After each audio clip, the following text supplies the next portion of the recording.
রব্বানা যালামনা আনফুসানা ওয়া ইল্লাম তাগফির লানা ওয়া তারহামনা লানাকুনান্না মিনাল খাসিরিন রব্বানা ফাগফির লানা যুনুবানা ওয়া কাফফির আন্না সাইয়্যাতিনা ওয়া তাওয়াফফানা মা'আল আবরার রব্বিরহামহুমা কামা রব্বায়ানি সগীরা রব্বিরহামহুমা কামা রব্বায়ানি সগীরা।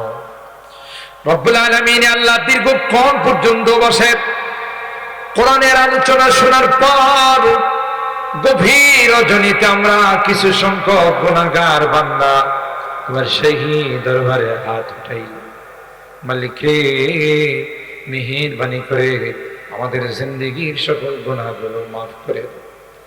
তোমার কোরআনের মাদ্রাসার মাহফিলে বসে আরামের ঘুমকে হারাম করে আল্লাহ শেষ পর্যায়ে ভিক্ষুকের মতো দুইখানা হাত বাড়াইল, কাঙ্গালের মতো দুইখানা হাত বাড়াইল। এ মালিক, তাওবা করতেছি, আর জীবনে কোনো গুনাহ করব না, আর জীবনে কোনো নাফরমানি করব না। কিয়ামতের কঠিন ময়দানে আমাদেরকে তুমি গুনাহগার বলে ডাক দিও না, আমাদেরকে নাফরমান বলে তুমি ডাক দিও না। তাই তো গভীর রজনী পর্যন্ত বসে আছি। মেহেরবানি করে আমাদের তাওবাগুলোকে কবুল করে নাও। কিয়ামতের কঠিন ময়দানে তোমার হাবিবের শাফাত নসিব করে দিও আল্লাহ। এই মাদ্রাসাকে তুমি কবুল করে নাও, মাদ্রাসার ছাত্র উস্তাদ এলাকাবাসী অভিভাবকদেরকে কবুল করে নাও। আমার এই কচি কাঁচা সোনামণিদেরকে আল্লাহ, বাচ্চাদেরকে হাফেজে কোরআন, আলেমে বাআমাল, আলেমে রব্বানি হাক্কানি বানানোর তৌফিক নসিব করে দাও। ইয়া আল্লাহ, জানি না কি কি উদ্দেশ্য নিয়ে হাত উঠাইছে, অনেকেই রোগী আছেন, দোয়া চেয়েছেন আল্লাহ। সকল রোগীদেরকে পরিপূর্ণ শিফা নসিব করে দিও আল্লাহ। শিফায়ে কামিলা আজলা দায়মানা মুস্তামিরা নসিব করে দিও। ও রব্বে করিম, অভাবীদের অভাবকে দূর করে দাও, পেরেশানিওয়ালাদের পেরেশানিকে দূর করে দাও, মুসিবত যাদেরকে মুসিবত থেকে উদ্ধার করে দাও আল্লাহ। যারা এই মাহফিলের দান খায়রাত করেছেন সকলের দানগুলোকে কবুল করে। ও রব্বে করিম আল্লাহ, আমাদের অনেকেরই সন্তানেরা বিদেশের বাড়িতে আছে আল্লাহ, তাদের কামাই রুজি রোজগারে বরকত দিয়ে দিও।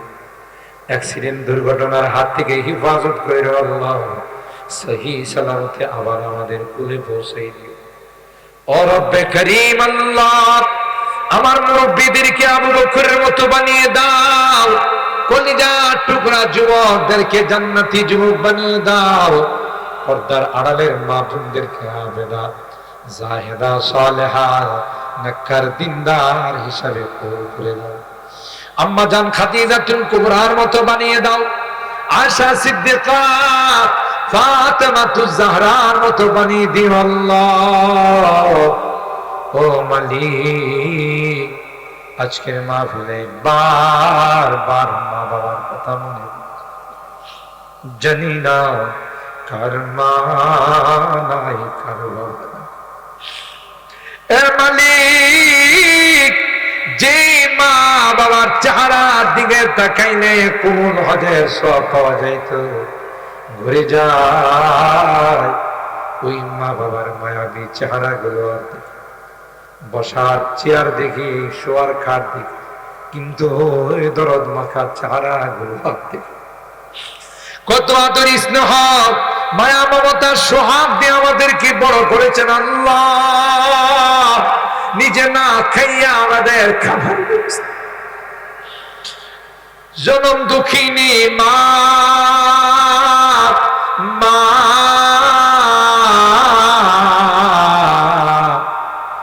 10 মাস 10 দিন আমাকে লালন পালন করেছে।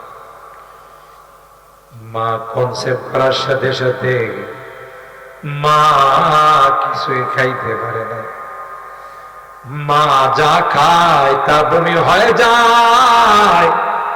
আস্তে আস্তে আমার সুন্দরী রুমণী রূপসী মাটা কঙ্গাল হয়ে গেছে।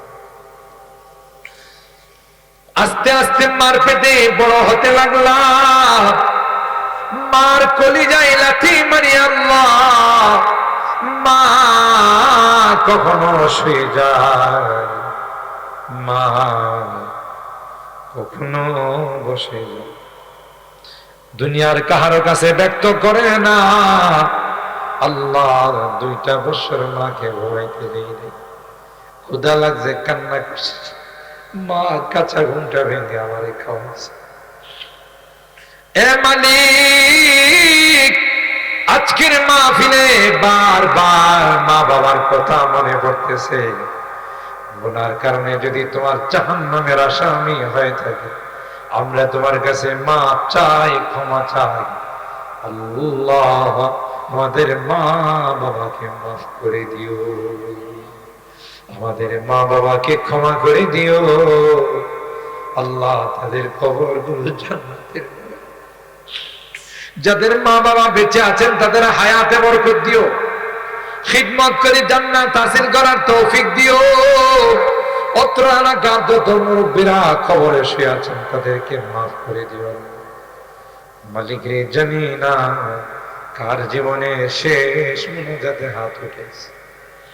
হতে পারে আমার জীবনের শেষ মুনাজাতে হাত উঠেছি। আল্লাহ, যেদিন তুমি ডাক দিবে মালাকুল মউতের হাতে শুরু, মসজিদের পালকিটা আমার ঘরের সামনে দাঁড়িয়ে যাবে।